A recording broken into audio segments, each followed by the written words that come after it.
first play we're going to look at, 2nd and 2, one of the Patriots' first offensive plays. Now, we're going to highlight some plays that didn't go so well for the Patriots offense. The first one I'm going to look at is, of course, Drake Maye's fumble. Now, the ball slipped out of his hands. It's not quite as bad as the Zach Sealer's play where he got punched out against the Dolphins, but still one where Drake Maye learning what he can and can't do, right? These young quarterbacks, especially like a Drake Maye, a Josh Allen, a Patrick Mahomes, all these guys who can do things that most quarterbacks can't, they don't have to follow the typical rules of quarterback play. But what you do want to see is them learning what they can and can't get away with. And sometimes you don't need to stiff arm a pass rusher and try to make a throw while you're falling down. Sometimes you just need to, like Mike Vrabel said, take a sack and live to fight another down. So we're going to see that from Drake. He looks right against the size coverage, doesn't like what he sees. As he's going down, tries to get the ball out, fumbles it because of penetration from the left side of the offensive line because of Will Campbell and Jared Wilson, which we'll get into when we get to the end zone angle. But first, quick breakdown of what Drake Maye is looking at. So the Commanders are showing they're in a one high type of coverage, maybe zone based on the way the corner's hips are, but they're actually going to be dropping into a 2 deep cover 2 zone with these outside corners in underneath cloud zones and the 2 deep safeties trying to take anything away towards the sideline. And then these middle field defenders dropping into cover to try to take away anything in this area of the field that we know that Drake Maye loves to attack. And the Patriots are going to be running Mac Hollins on a go, Demario Douglas on an out, which if Drake Maye had some time, he might have been able to find him if he had gotten to the other side. And then over here, we are going to get Kayshon Boutte running a dig route. That's actually going to be Drake Maye's first read. Now, when Drake gets the ball, looks to the middle, sees that the coverage is rotated, but this underneath defender is taking away Kayshon Boutte's route. So he's saying, okay, I can't go there. Maybe I go to my flat. But this defender does a really good job with his distribution to, yes, affect Kayshon Boutte's route, but also get in position to attack the flat. So Drake Maye's saying, okay, I'm athletic. Maybe I try to get outside the pocket. But as we know, it doesn't exactly work out for him.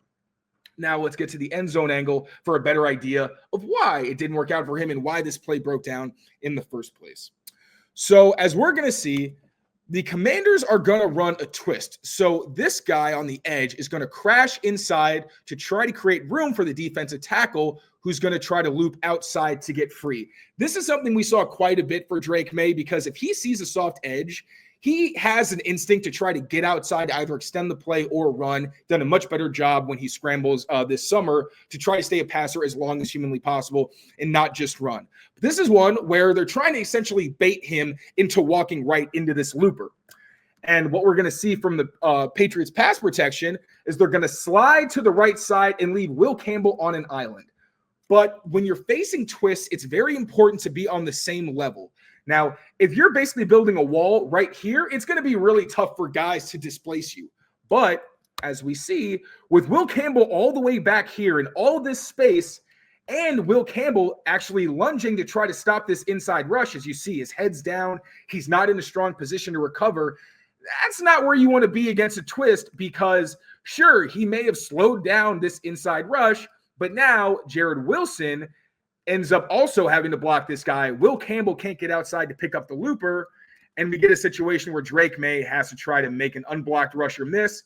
I appreciate him with the stiff arm trying to make something happen here.